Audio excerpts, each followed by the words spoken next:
My dear students, welcome back एनजीव Singh academy. स्वागत है आप सभी का। तो चलिए हम बात कर रहे हैं 802 आंसर की के बारे में। आज जिसका एग्ज़ाम हुआ होगा इंफॉर्मेशन टेक्नोलॉजी, तो आप सभी ने एग्ज़ाम दिए थे और आइए देखते हैं कि सारे क्वेश्चंस के आंसर्स क्या होंगे।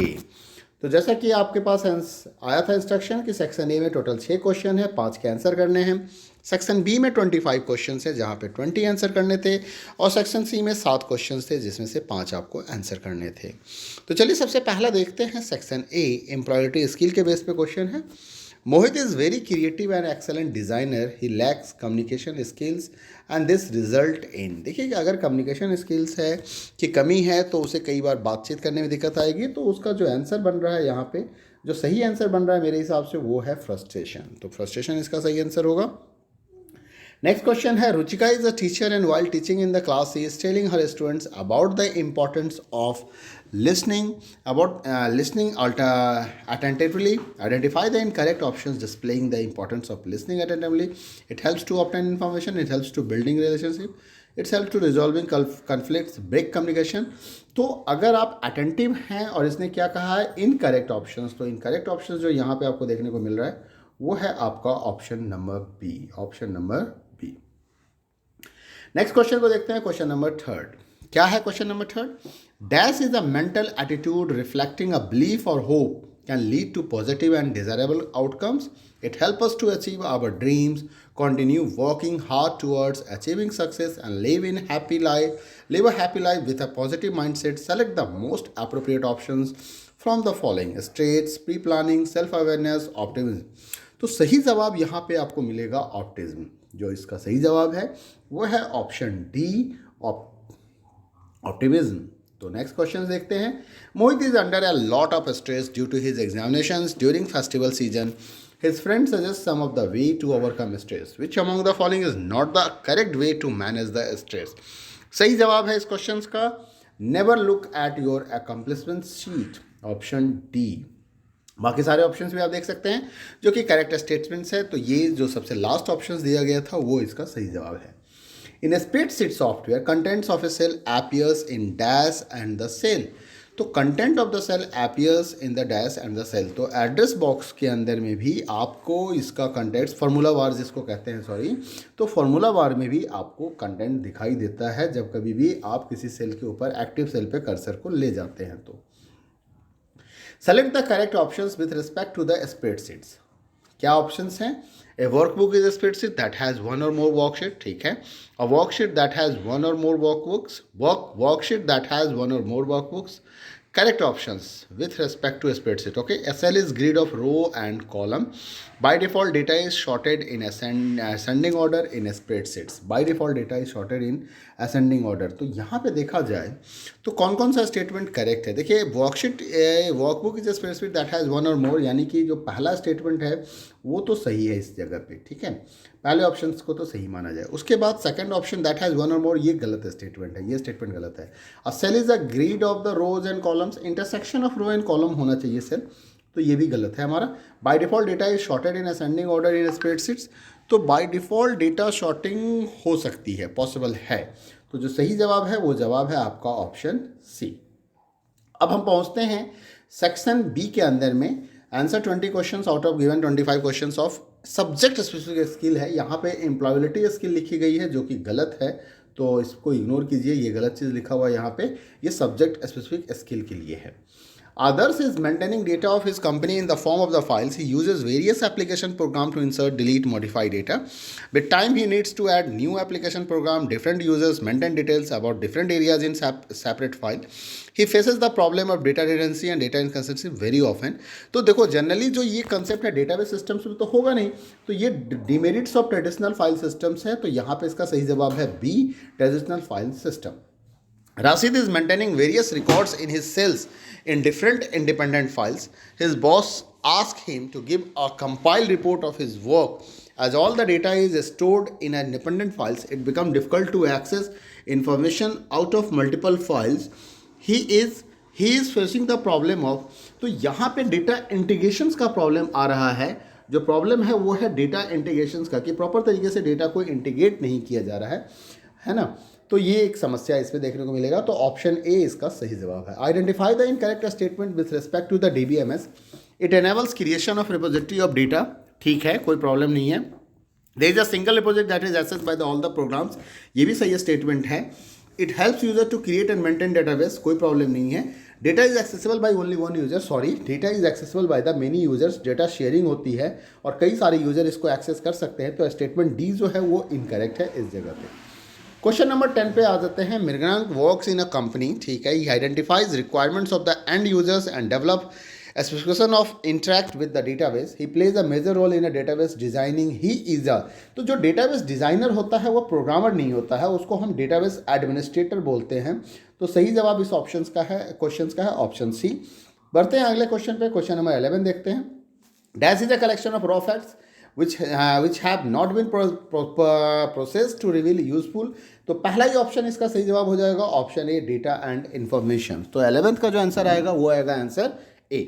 नेक्स्ट क्वेश्चंस को देखते हैं। Identify the limitations of database, तो डेटाबेस के क्या क्या लिमिटेशंस हो सकते हैं, तो अगर हम इसकी बात करें तो इम्प्रूव सिक्योरिटी तो ठीक है, यूज़र फ्रेंडली भी सही है, ये सारे लिमिटेशंस नहीं है, रिड्यूस रिडेंसी ये सब एडवांटेज है।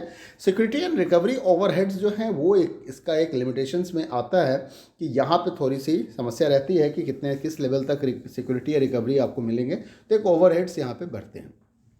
Consider a table employ with fields employee ID, employee name, DOB, DOJ, salary, designation, phone number. Every employee record must have a non-repeated employee ID. Identify the appropriate key that must be applied while creating the table. तो देखो non repeated employ ID की बात कर रहा है, तो यहाँ पे जो की आपको सुटेबल होता है वो होता है प्राइमरी की। ठीक है, तो 13 का ऑप्शन सी आएगा जो सही जवाब है। Consider a table student with attribute admission number, role number, serial name, class and marks. The column admission number is the primary key. Every student has identify set of attributes that can not be a super key in this table. तो देखो table को ध्यान से देखो, student table में क्या क्या attributes हैं, एडमिशन नंबर एट्रीब्यूट्स है यहाँ पे, ठीक है, और क्या है, roll number, serial name, class and marks है। Column admission number is the primary key है, तो every student has identity set of attributes can not be super की।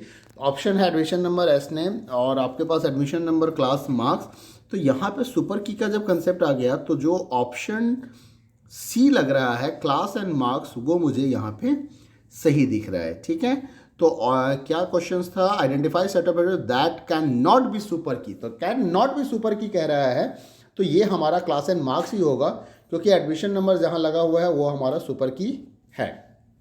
ठीक है, consider the table supplier table की बात करते हैं यहाँ पे, और इस टेबल के अंदर में appropriate set of candidate keys आपको देखने हैं।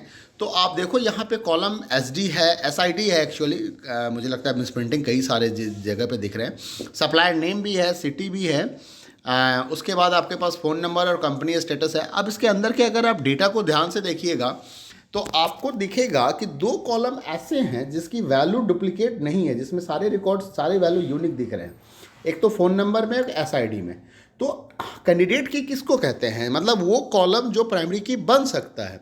तो अगर उस कॉलम की बात करें यहाँ इन्फॉर्मेशंस को देख के, तो मुझे लगता है कि SID और फ़ोन नंबर जो है वो हमारा कैंडिडेट की होगा।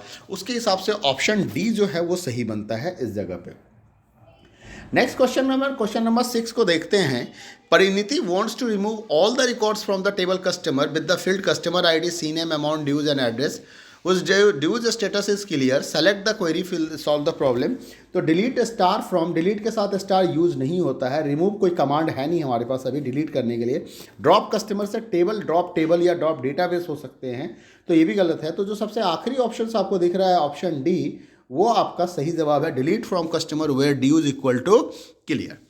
नेक्स्ट क्वेश्चन की ओर बढ़े। क्वेश्चन नंबर 17 को देखें। Jagriti wants to display the list of the all students in relation student with fields admission number, name, DOB, DOJ, city, class, father name, mother name, whose city name ends with the letter D in descending order of admission number. Correct query identify करना। Select star from admission student where city, like, percent, D, order by. देखो by default order by जो है वो ascending order में काम करता है, तो ऑर्डर बाई वाला ये दोनों ही ऑप्शन गलत हो गया। ठीक है, अब ये ऑर्डर बाय डिसेंडिंग जो है परसेंट के साथ लगा हुआ, यहाँ स्टार के साथ लगा हुआ है। तो आप सभी को अगर ध्यान होगा तो हमेशा हम परसेंट के साथ ही लाइक कमांड्स के साथ यूज़ करते हैं। तो ऑप्शन सी जो है वो आपका इसका सही ऑप्शन है। 18 नंबर क्वेश्चन की तरफ चले। Which of the following is incorrect with respect of the foreign की। फॉरेन की के रिस्पेक्ट में क्या इनकरेक्ट है? फॉरेन की इन वन टेबल प्राइमरी की ठीक है, होता है। फॉरेन की of table must have same name, ये गलत बात है। ऐसा कोई जरूरी नहीं है कि फॉरेन की और प्राइमरी की टेबल के अंदर में कॉलम का नाम सेम होना चाहिए। तो ऑप्शन बी मुझे यहाँ पे सही इनकरेक्ट स्टेटमेंट लग रहा है। Foreign key can be null value, correct है। Foreign key can have duplicate value, ये भी करेक्ट है। तो सही आंसर होता है 18 का बी। नेक्स्ट क्वेश्चन को देखते हैं। क्वेश्चन नंबर 19 की बात करें। Sukhdev has created a relation teacher ID, first name, last name, gender, date of birth, salary, department. Help him to identify the correct query to display all the records of teacher with no last name. तो क्योंकि no last name कह रहा है, मतलब कि null value की बात हो रही है, तो जो आपका क्वेरी है last name equal to null, null के साथ हमेशा इज का इस्तेमाल होता है। और हमें क्या करना है, नॉट नल अगर आप चेक कर लोगे तो उस केस में क्या होगा, जिसकी नल वैल्यू है उसके साथ चेकिंग हो जाएगी, मतलब वो रिकॉर्ड दिखाएगा जिसमें नल वैल्यू नहीं है।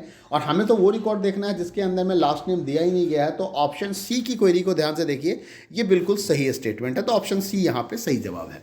Ishu created a relation sales and now he wants to add tuples in the relation.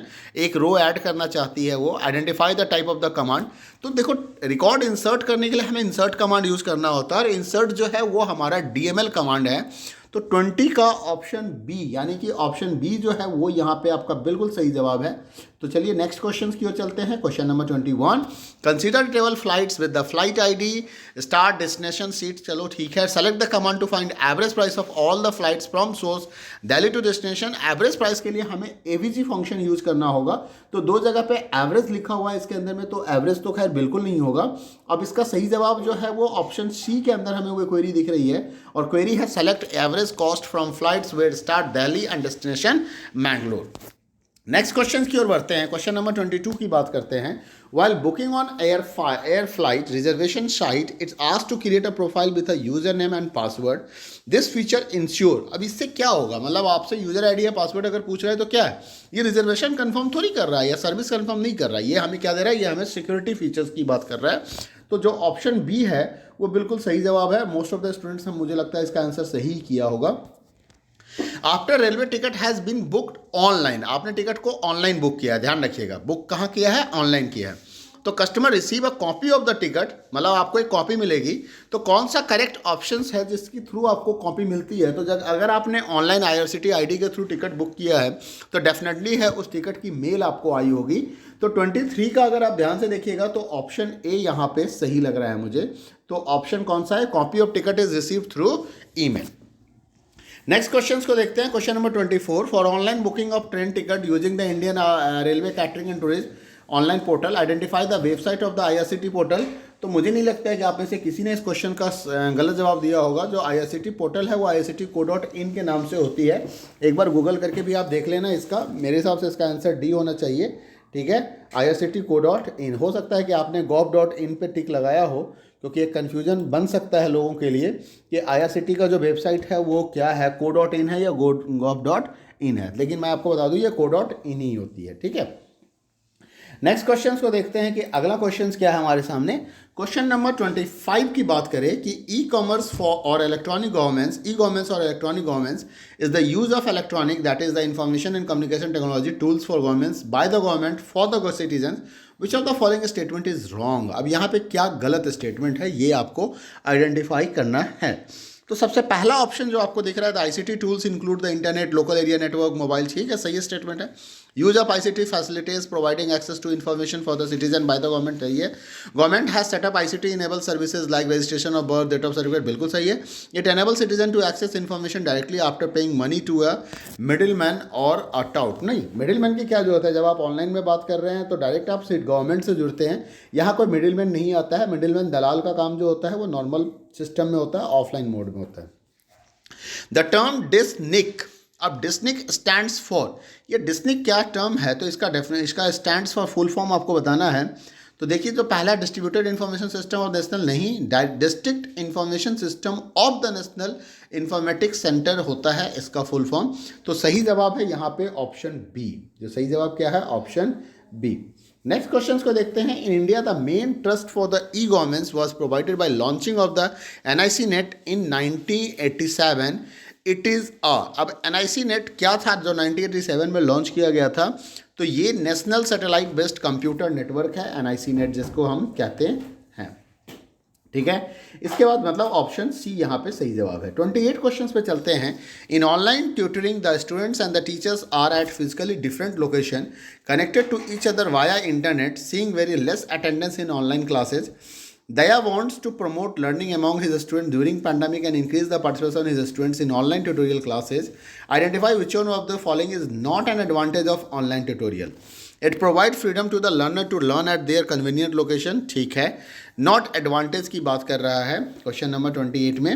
Second option क्या कर रहा है, learners can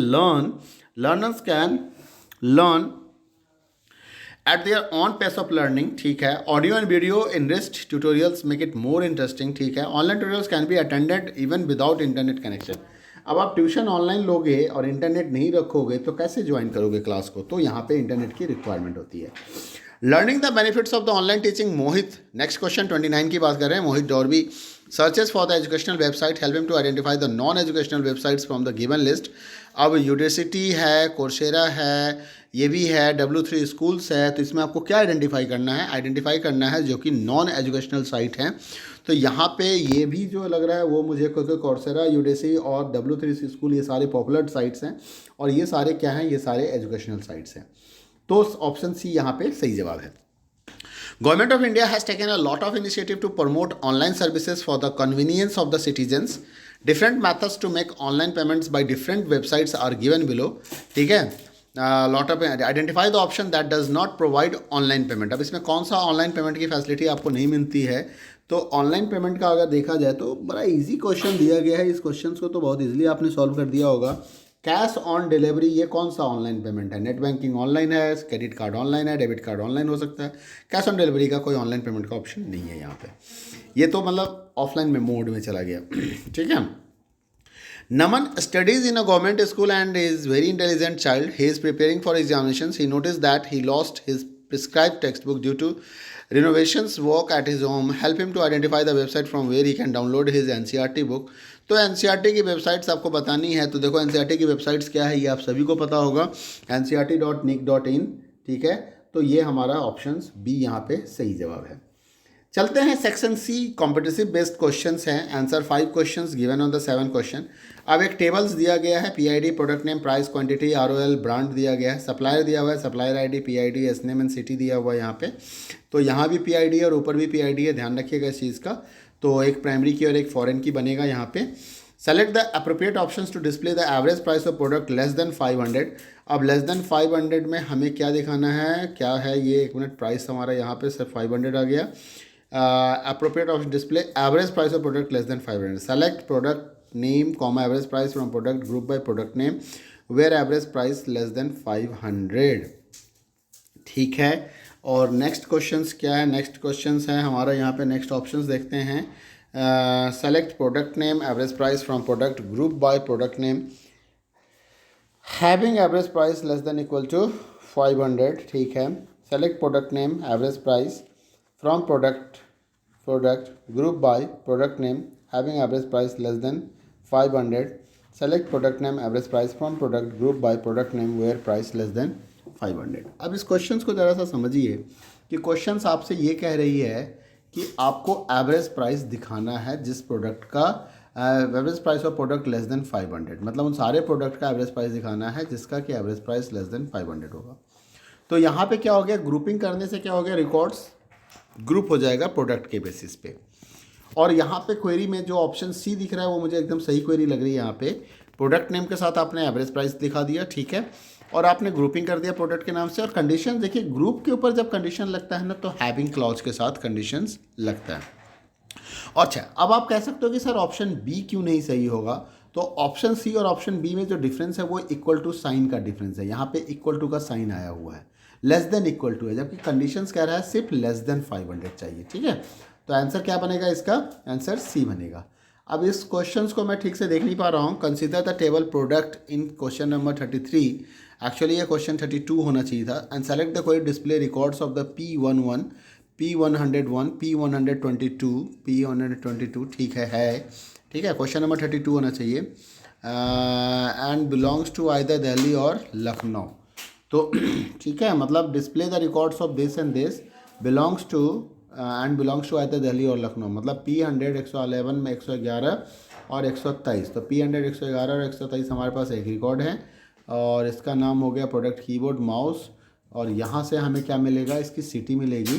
तो P111 और 123 यहाँ देखते जाइए कहाँ कहाँ पे है, एक बार क्वेरी फिर बनाएंगे, 1 2 और एक यहाँ भी है हमारे पास, ठीक है 3 जगह पे है। और इसका देख लीजिए, एक आपका क्या है लखनऊ है, एक चंडीगढ़ है, एक दिल्ली है।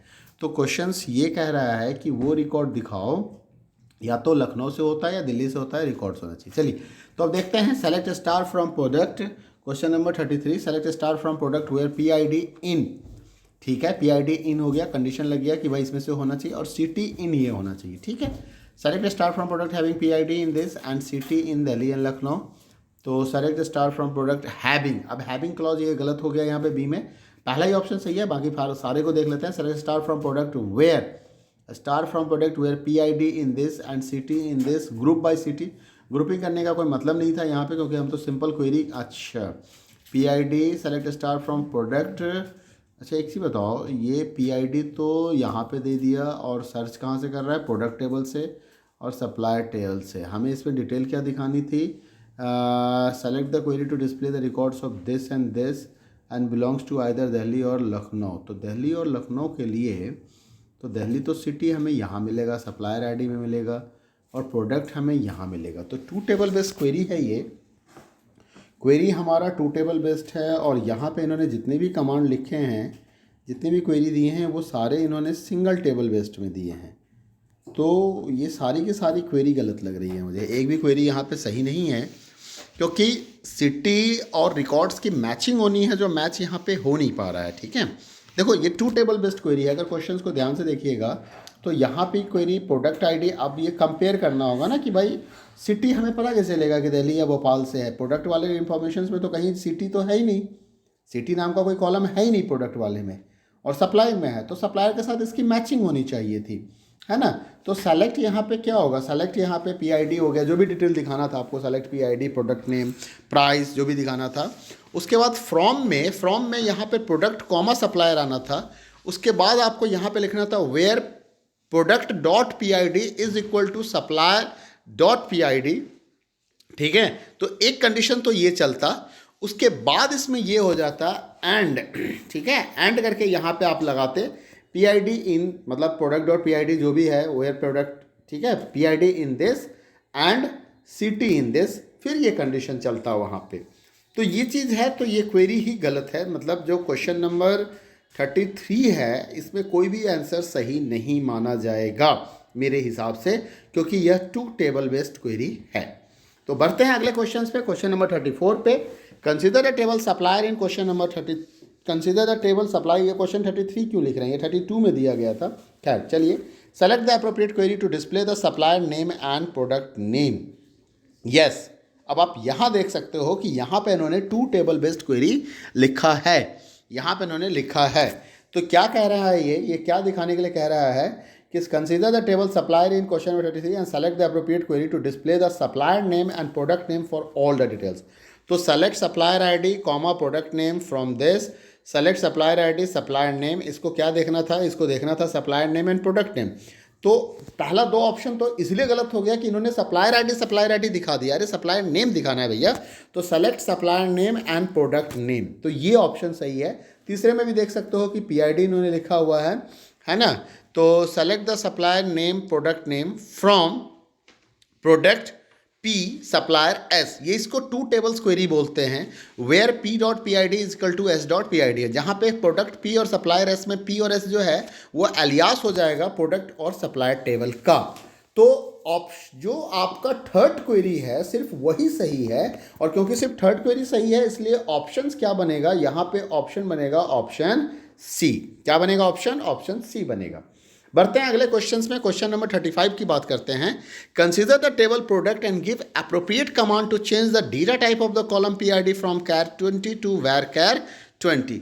तो अब देखो ये टेबल को क्या कर रहे हो आप, अपडेट कर रहे हो। तो टेबल क्या अपडेट कर रहे हो, रिकॉर्ड नहीं, आप अपडेट कर रहे हो कॉलम को। तो अपडेट टेबल जो है उसका तो भूल ही जाओ, तो कमांड चलेगा ऑल्टर टेबल। कमांड क्या चलेगा यहाँ पे, ऑल्टर टेबल कमांड चलेगा। और ऑल्टर टेबल कमांड में अब देखना है कि क्या है, प्रोडक्ट सेट PID नहीं, गलत है। सेट कमांड तो अपडेट कमांड के साथ यूज होता है, सेट क्लॉज। तो थर्ड ऑप्शंस को देखते हैं, ऑल्टर टेबल प्रोडक्ट अपडेट। अब यहाँ पे क्या है कि डेटा टाइप चेंज करना है हमें, तो डेटा टाइप चेंज करने के लिए आप यहाँ पे मॉडिफाई क्लॉज को यूज करेंगे। और मॉडिफाई PID, अपडेट करके कोई वर्ड नहीं होता है, एक मॉडिफाई होता है और एक चेंज होता है, ठीक है, दो क्लॉज होता है इसके अंदर में। तो मॉडिफाई PID varchar 20, तो ऑप्शन डी जो है वो बिल्कुल सही लग रहा है मुझे इस जगह पे। तो सही जवाब है ऑप्शन डी। अगले क्वेश्चन की ओर बढ़ते हैं। Question number 36, consider the table product and supplier and display the name of the all supplier along with the their product name who do not belongs to the city Delhi and Jaipur. अब यहाँ पे उन्होंने कई सारे क्वेरी लिखे हैं, दिखाना क्या है एक बार फिर से देख लें।